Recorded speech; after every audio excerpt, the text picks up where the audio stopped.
नाम के एक गांव में लोग बहुत हंसी खुशी रहा करते थे। उस गांव में एक बहुत गरीब परिवार रहता था। उस परिवार में मोहन, उसकी बीवी लता और उनका 8 साल का बेटा चीकू रहते थे।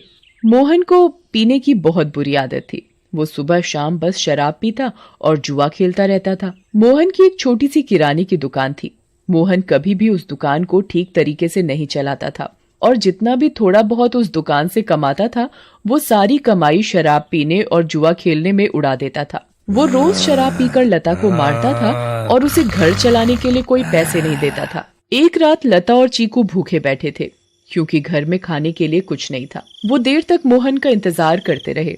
अचानक दरवाजे पर खटखटाने की आवाज आती है। माँ, लगता है पापा आ गए। वो जरूर हमारे लिए कुछ खाने को लाए होंगे। हाँ बेटा, अब हम सब मिलकर पेट भरकर खाना खाएंगे।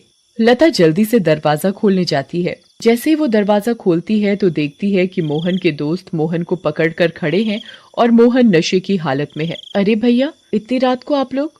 अरे भाभी जी, क्या बताएं, आज तो मोहन ने हद ही कर दी। इतनी शराब पी रखी थी कि इसे इतना भी होश नहीं था कि ये कहाँ पड़ा है। हम इसे चौराहे पर से उठा कर लाए हैं।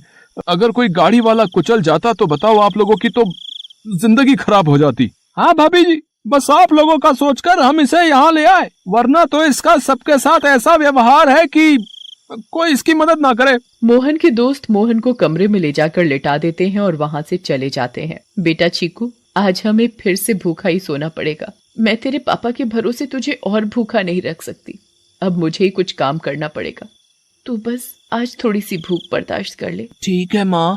चीकू और लता दूसरे कमरे में सोने चले जाते हैं। तभी मोहन नींद में बड़बड़ाने लगता है। थोड़ी देर बाद मोहन को होश आता है और वो खुद को अपने घर में पाता है। अरे ओ लता, कहाँ मर गई? मुझे बहुत तेज भूख लगी है। चल जल्दी से मेरे लिए खाना लेकर आ। लता बहुत गहरी नींद में सोई हुई होती है और उसे मोहन की आवाज सुनाई नहीं देती। मोहन 4-5 बार आवाज देता है पर लता नहीं उठती। मोहन गुस्से से लाल हो जाता है और कमरे में रखे एक मोटे से डंडे को उठाता है और दूसरे कमरे में जाता है जहां लता और चीकू सो रहे होते हैं। वो डंडे से लता को बुरी तरह पीटने लगता है। लता अचानक नींद से उठ खड़ी होती है। बचाओ बचाओ, मुझे मत मारो। मैंने क्या किया? मेरी क्या गलती है जो आप मुझे ऐसे बुरी तरह मार रहे हो? मैं आधे घंटे से आवाज दे रहा हूँ कि मुझे खाना दे दे और तू यहाँ घोड़े बेचकर सो रही है, हैं? ऊपर से मेरे साथ जुबान लड़ा रही है। मोहन लता को बहुत मारता है। आवाज सुनकर चीकू भी नींद से उठ जाता है। वो अपनी माँ को बचाने की बहुत कोशिश करता है पर मोहन किसी की नहीं सुनता और लता को बहुत मारता है। अगली सुबह जब लता उठती है तो उसे बाहर कुछ शोर सुनाई देता है। वो बाहर जाकर देखती है तो लोगों की भीड़ लगी होती है।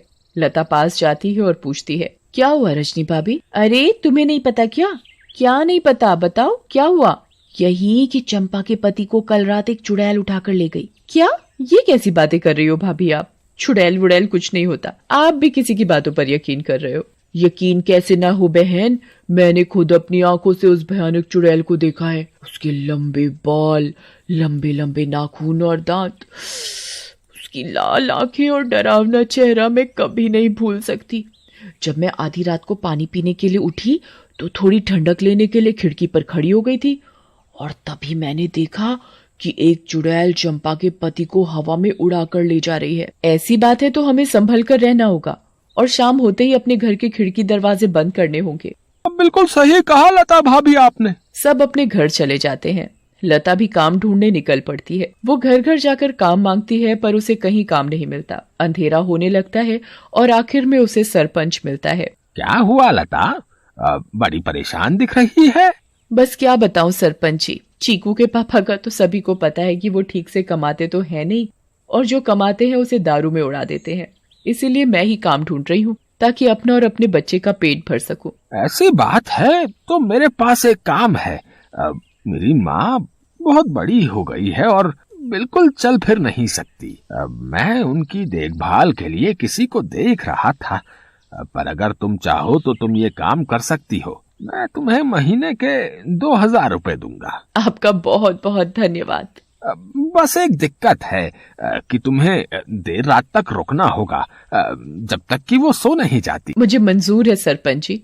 ये लो फिर 500 रुपए और कल से आ जाना। लता खुशी खुशी घर जाती है और ये बात चीकू को बताती है। दोनों बहुत खुश हो जाते हैं। तभी वहाँ मोहन आ जाता है। क्या बात है? किस बात की इतनी खुशी मनाई जा रही है? मुझे उनकी बड़ी माँ का ध्यान रखना होगा, जिसके बदले वो मुझे पूरे 2000 रुपए देंगे। तू कहीं भी जाकर मर, मुझे कोई फर्क नहीं पड़ता, बस मुझे दारू पीने के लिए पैसे मिलने चाहिए। तभी मोहन को लता के हाथ में कुछ पैसे दिखते हैं।